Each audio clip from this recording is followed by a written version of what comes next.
Hey everyone, this is Bridget, and today we're going to be talking about prana, chi, life force energy, and how to cultivate these energies, what they are, how they raise your vibration, and how they animate and strengthen your etheric body. If you're new to the channel, welcome. Hit that subscribe button and the bell button so you get notifications every time I do new videos.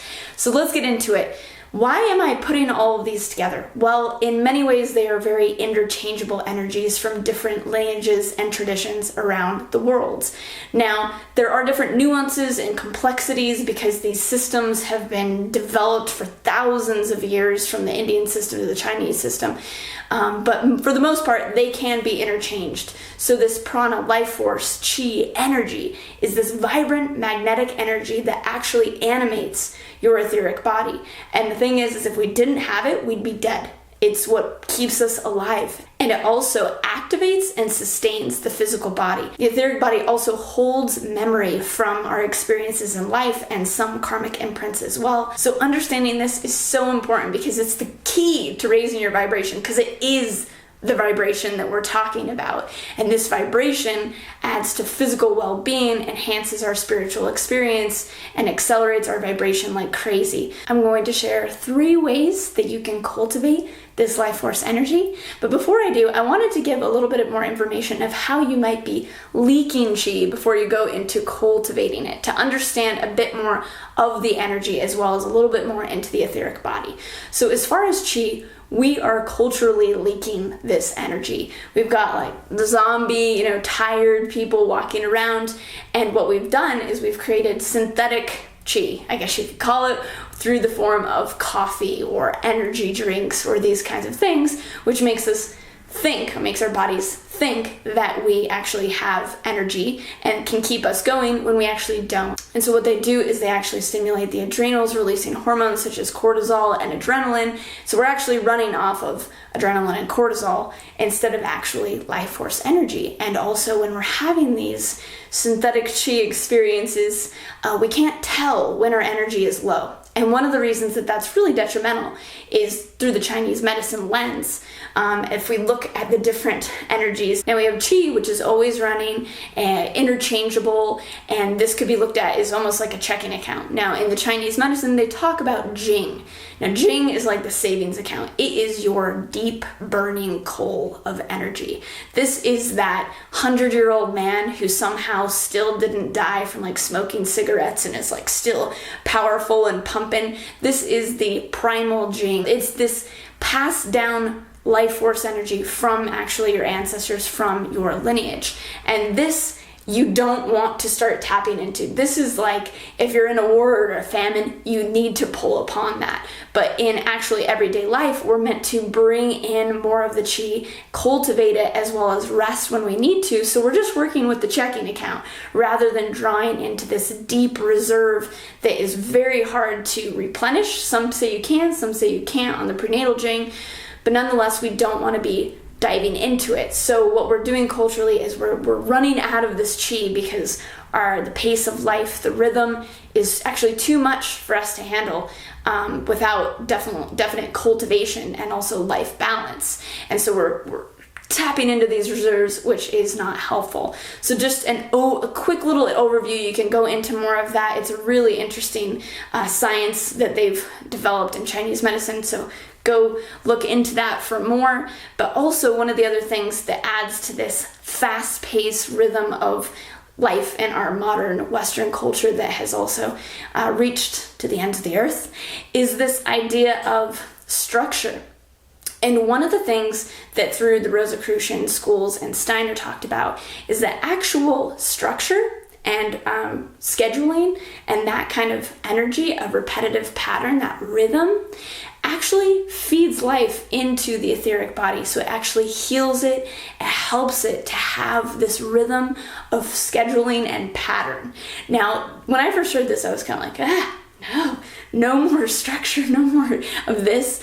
The 3D matrix is so inundated with this kind of rigidity and structures and laws and rules that actually drain energy from us. And so it is this almost automatic response to not want that and to want just flow and free spirit energy to counterbalance kind of the cultural matrix.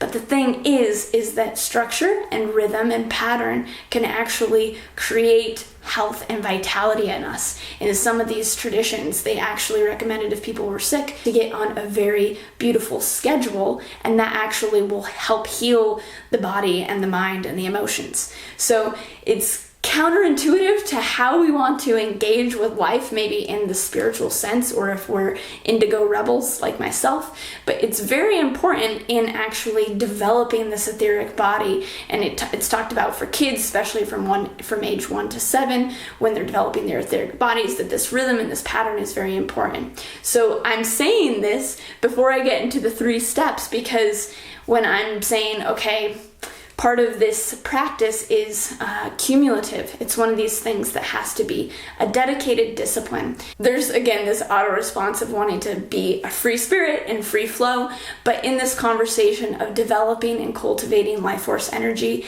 it is cumulative, and it's really helpful if we're going to charge and raise our vibration, especially strengthening the etheric body. It's important to bring that into the conversation. So now going into the 3 ways. The first cultivation practice is Qigong. It has the name in it, Qi. So it's a Qi cultivation practice. Now, what they're doing in the tradition is drawing life force energy, Qi, from the earth as well as the heavens above. And in many ways, I feel too, it's drawing upon free energy, this infinite source energy that is all around us, and actually just making that absorbable and activating the energy systems so that we can animate, again, our body systems, our meridians, and our chakras, as well as creating a reserve of Qi. So instead of it being like the Jing savings account, we can actually have a reserve of Qi so that we can have this energy to draw upon if we need to kind of go hard in life, or if something comes up. So we actually reserve this Qi, and we're drawing it in from the earth, from the heavens, from the free energy around us, and bringing it in through all the different meridians and energy systems, and storing it in the Dantian, which is the area behind the navel or just below the navel, depending on what school and tradition you follow. So it's an incredible energy practice. It's been done for thousands of years. They've figured it out. So I really recommend, if you feel the call, to go into this. Now, one of the things is I feel it's very important to have a folk soul connection, an actual kind of lineage connection. Even if you, whatever color, race, culture you're born into in this life, you have very likely had other lives where you have mastered or at least practiced some of these in other times. So you can draw upon those practices from these other times. So whichever ones you feel resonant with, go with those. Don't just go with the ones that your friends like. Go with what feels really true and exciting to you, to which path and which lineage you follow. I also recommend with Qigong and with any of these practices to find an actual practice or school with a lineage, because for 2 reasons. One, they figured it out, so don't try and reinvent the wheel. I mean, there are changes and adaptations to our energy bodies, but I would go with some of those traditional systems. And the other things that come with that, as well, is the spirit beings and the ancestors that come with that practice lineage. And so you get the enhanced spirit connections and guidance from those lineages as well. So whatever you feel called to in the Qigong realm, it's a really wonderful energy practice. Number 2 is meditation. Now, it's not technically an energy Qi cultivation practice, but one of the things that I've learned on my path is that the mind is one of the most consuming things that take our energy and life force, almost more than anything in our lives. And so, again, to stop kind of the leaking, we need to quiet our minds.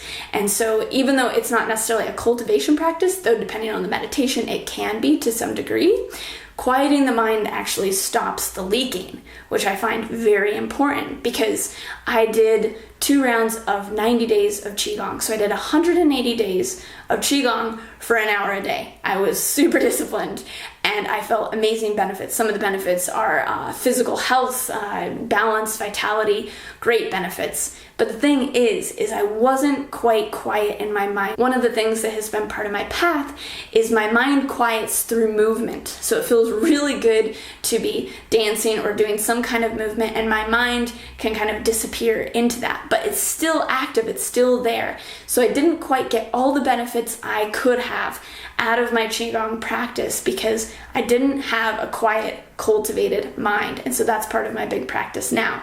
So I recommend, if a busy mind is more of what comes up for you, then I would recommend finding a receptive practice, a mind quieting practice such as Vipassana meditation or some kind of meditation that quiets the mind so that you can stop that qi leakage, which is very important. So meditation is key in this conversation of energy development and stopping energy leakages. Number 3, pranayama. All right, this is where the word comes from, prana, which would be vital life force energy. The translation is a little bit tricky because the Indian schools and Indian language is so in depth, and they've done such an amazing job of discerning and distinguishing all these complex energies. But pranayama is connected to breath, which is also connected to, say, aloha. And these ideas in all of these traditions is to be with breath, to have breath. And if you have breath, you have life. And remember, the only way to have life is to animate the etheric body with this prana, with this energy. So in a way, is breath interchangeable again with prana and with aloha and with life? In a way, I think that it is. And so it's very important to have some kind of breathing practice. And I looked up on YouTube, there's really great actual tutorials on pranayama breathing practices that you can try out that are more simple, whereas Qigong can have more complexity to it. So you can go check those out and try those breathing practices. I would recommend not utilizing modern breathwork practices for everyday qi cultivation, because a lot of the modern practices are used with breathing through the mouth, which does something different than breathing through the nose. And most of the pranayama practices are nose breathing techniques. So I would go with them because they've studied this, they've really gone on in depth. So those are really amazing for qi cultivation. And so if you feel connected to that lineage and going in that traditional route, I would recommend some kind of breathing technique in the pranayama category. So those are the 3 tips. I'm going to give a few more bonus tips as to ways to, I want to say, raise your vibration, because it's a similar thing to then cultivating prana and qi. One of the ways is through food and through herbs, because plants and animals have etheric bodies, which means they have life force. And so that's actually what we're living off when we're eating them, is we're living off of the life force that they have created in their own lifespan. And so there's different foods that have higher vibrations. I have a video on this called the High Vibrational Diet, and you can go check that video out for more information, and I have a blog about that too. So food is a way to raise your vibration and enhance your energy. Different places have heightened magnetic fields and energy, the different sacred sites. I'm here in Sedona. It has a higher vibration. It has more life force energy available. So when you're in this kind of a space, it doesn't pull your energy. You're not having to create more energy to uplift your certain vibration in context to the culture or the place. It already supports that for you. And so it's much more easy to then cultivate and store even more energy in your body and develop this qi in your own life. Another way is through sacred sexuality. I just did a video on that. You can go check that out. You can also raise your vibration and raise this frequency in your body, expand it, and store it through sexual practices. So that's another avenue. So there's lots of different ways, again, to cultivate this energy, but it is critically important for all things, for physical health and for spiritual development, and to actually have a high vibration and live as a vibrant person here on earth. So I hope that this has been helpful for you. These schools are highly complex, and this is a very simplified version, but at least we got to start somewhere to kind of synthesize and get the information clear so that we know what direction we go into. So comment below of what direction, what practice that you already do, or one that you want to take up. Any any new insights that were interesting to you. I would be really interested to hear what you felt, what you thought. And thank you so much for watching. Please subscribe, hit the bell button so you get notifications every time I come out with new videos. Be sure to check me out on Instagram for daily updates, and I will see you every Tuesday and Thursday with new videos. So thanks for watching, and I will see you soon.